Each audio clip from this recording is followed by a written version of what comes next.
What if the most powerful man in the church discovered a truth so profound, so dangerous, that it could unravel 2,000 years of spiritual authority? I know this sounds impossible, but I was there, and someday soon you'll understand. Why that question still haunts me. It began quietly, ironically, in the loudest city on earth. The news spread like smoke. The Pope had fallen ill again. A pulmonary flare-up, they said. Routine, they claimed.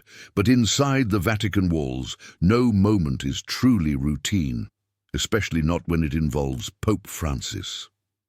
I was working in the lower archives then, just another cleric with a badge and a background. In ancient languages, I remember the exact moment his private secretary descended into the restricted wing, eyes hollow, hands shaking, holding a sealed envelope embossed with a golden cross.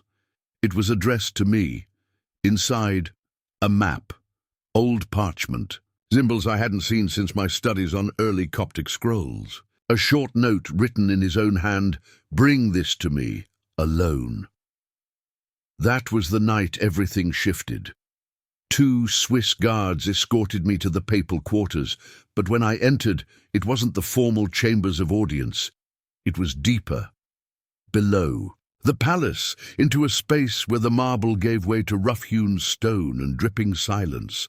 The Pope was waiting in a small room, dimly lit by a single oil lamp. He looked smaller than the last time I'd seen him publicly, pale, fragile. But his eyes were blazing with something I'd never seen before in any man of power, urgency, and something else, fear. He didn't speak much, just pointed to the map and whispered, It leads to the vault my predecessor tried to destroy. Paul VI couldn't open it. John Paul, I died before he could try. I believe I was chosen to end the silence." And then he did something no pope had ever done in front of me.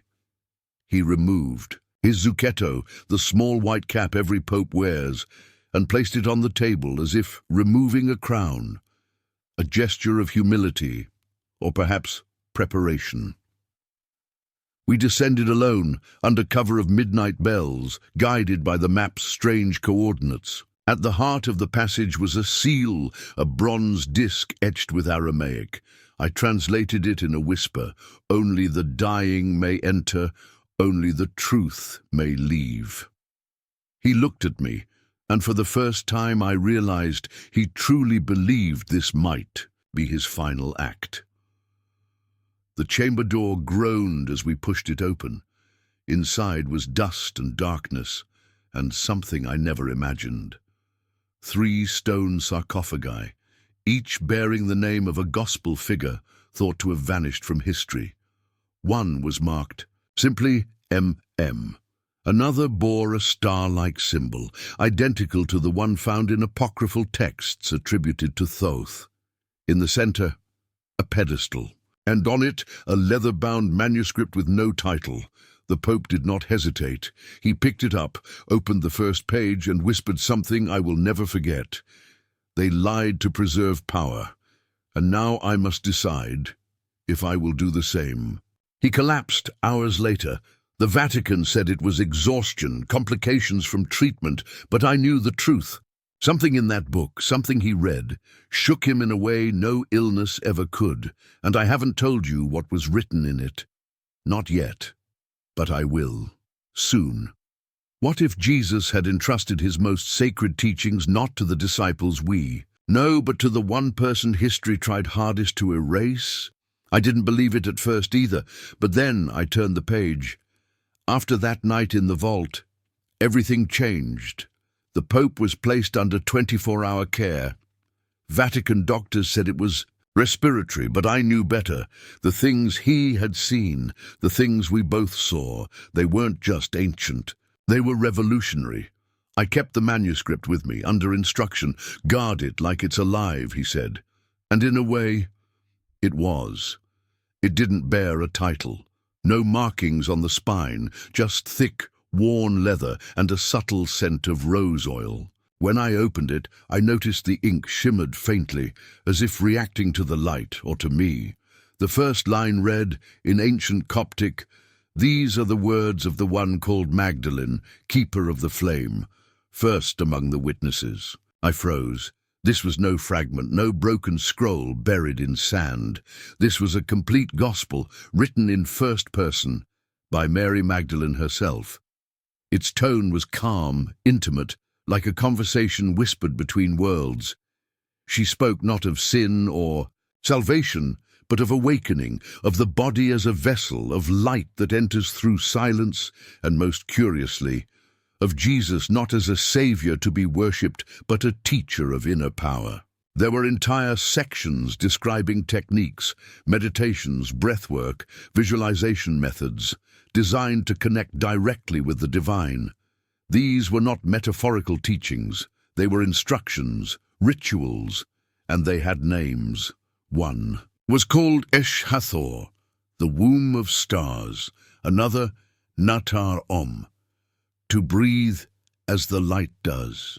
But the real shock came in the third chapter, written in a voice far different than Mary's. I realized this was a compilation, a secret archive of voices. One passage was signed simply, Yeshua from the garden beyond time. And what he said, I cannot fully explain yet, but I'll give you this. They will say, I am the Son of Man, but I am the mirror of man. You are the light, waiting to remember itself. Every line challenged the structure of everything I had been taught. Not to rebel.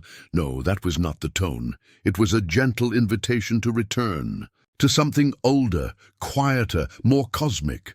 Mary spoke of the divine feminine not as a complement, but as a foundation, that without her recognition, the church would fall into imbalance. And looking around today, I wondered, had it? But it was. One sentence, buried near the end, that struck me with such force I had to close the book. When the shepherd forgets his lover is also a lion, the sheep will never learn to roar. I don't know what Mary truly meant, not yet. But the Pope, he did. He told me with trembling breath, they painted her as a harlot because they feared her as a priestess. And when he said that, I saw tears in his eyes.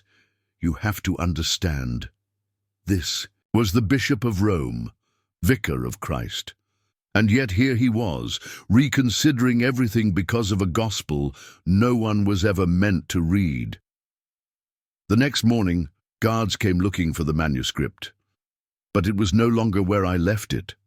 When I returned to the chamber 2 nights later, the manuscript had been removed, but something else was waiting for me. A box. It had no lock. Just a strange emblem etched into the lid, a lion inside a star, encircled by what looked like a serpent devouring its tail. Inside, aged scrolls wrapped in silk, sealed with the stamp of Pontius Pilate. These were imperial documents, not religious. Roman.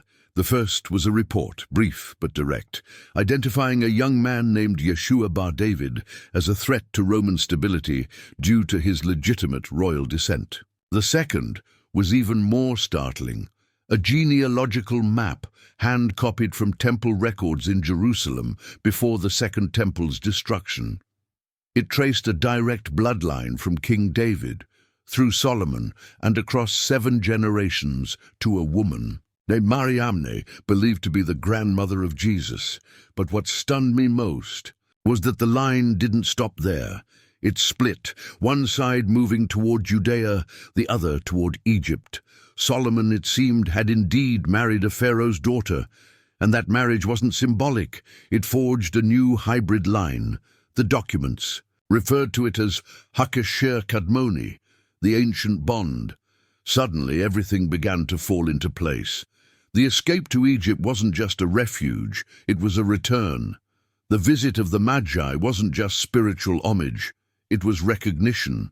And the inscription above the cross, King of the Jews, wasn't mere irony. It was Rome's official justification for execution.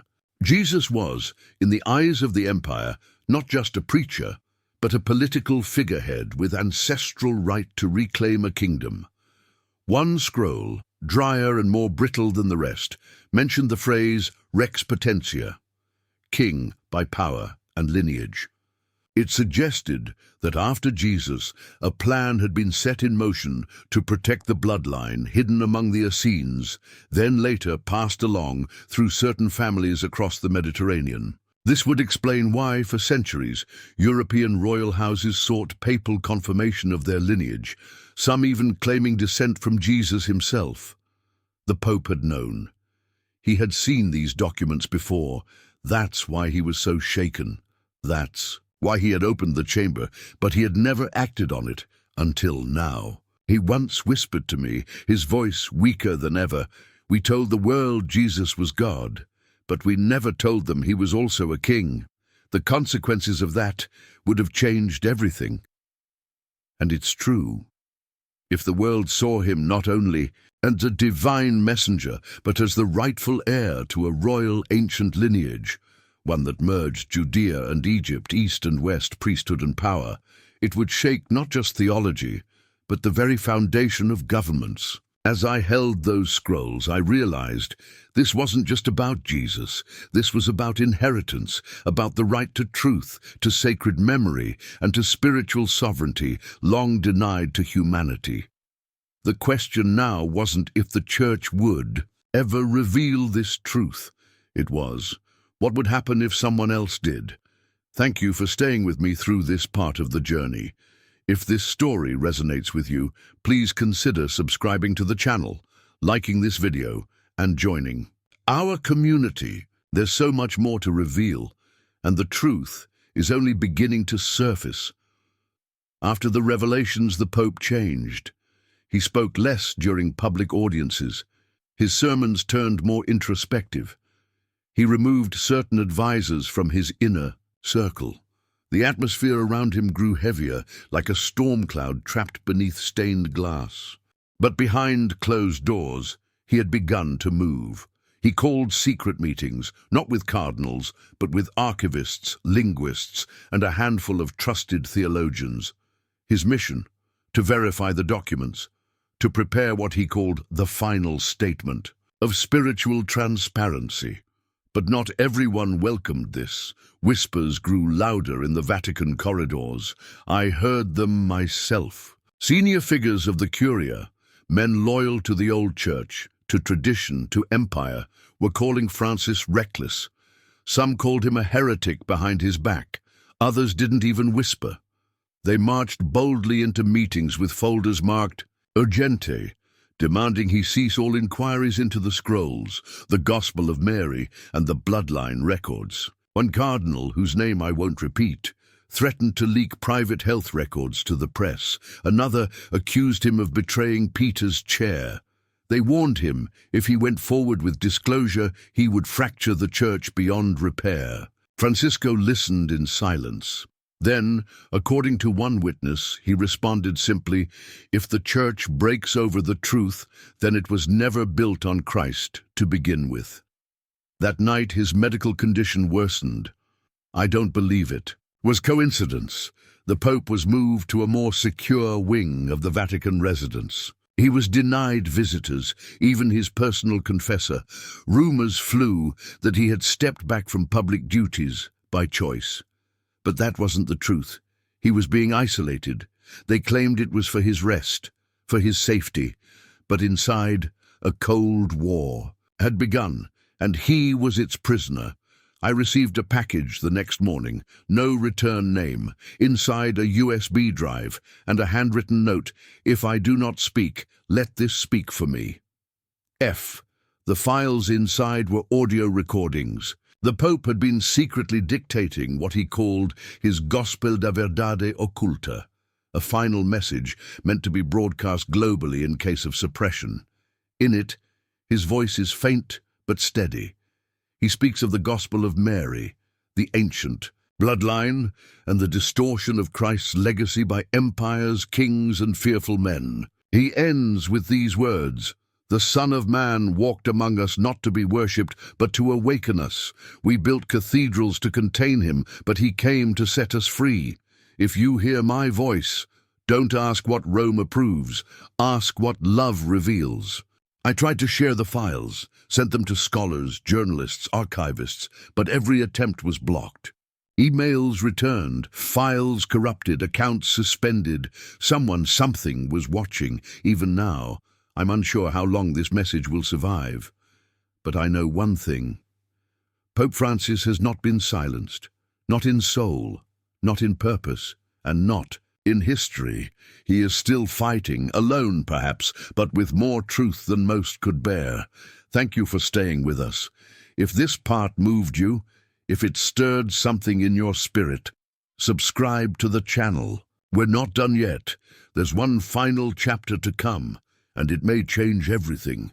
He had made his decision. After months of fading strength and silent resistance, Pope Francis made one final request. Let me speak one last time. The Vatican hesitated. They said it wasn't wise, that his condition was too fragile, that he wouldn't survive the effort. But he insisted. The date was set. Easter Sunday. The world expected a brief appearance, maybe a simple wave, a frail figure under the weight of tradition and time. No one was ready for what truly happened. At dawn, the bells of St. Peter's rang a different melody. Not the familiar call to Mass, but something older, almost forgotten. A sound that echoed like a whisper through the stones of the centuries. And then he appeared. Weakened, yes, but standing. Clad in white, but with none of the formal trappings. In his hands, not the Bible, not the liturgy, but a single, ancient, a manuscript, the Gospel of Mary. The crowd fell into stunned silence. Around the world, live streams surged. Headlines froze. Millions stared in disbelief as the Bishop of Rome held up a book the Church had spent centuries trying to erase. And then he spoke. His voice was soft, breathy, but clear. My children, for 2,000 years we have tried to protect the faith with walls, but love was never meant to be contained. He began to read passages from a gospel few, even knew existed. Words from Jesus and from Mary Magdalene that shattered doctrine and revealed a message of divine awakening, reincarnation, sacred balance between masculine and feminine, and the true origins of Christ's bloodline. Not only from David, but from Egyptian royalty. He named the Council of Nicaea, the hidden archives, the distortions, the power structures. He admitted his guilt, the sleepless nights, the decades of silence. And then, with trembling hands, he declared, I was not chosen to protect a legacy. Of fear, I was chosen to set it free. The screen cut. Every global feed from Vatican TV to news outlets went dark, not for seconds, for minutes, and when the stream returned, he was gone. The Vatican announced cardiac failure, a peaceful passing, but no one outside the inner circle knows what became of the manuscript. Some say it was burned. Others believe he had already hidden copies in monasteries around the world. And then there are those, myself included, who believe the full recording still exists. Waiting to be released, I was there. I heard every word. And I can say this with certainty, the Pope did not die in silence. He died free, and in doing so, he gave humanity a choice. Thank you for staying with me until the very end. If this story sparked something inside you, questions, wonder, or a desire to know more, please subscribe to the channel, like this video, and share it with others who seek the truth. There's still so much more to uncover, and this was only the beginning.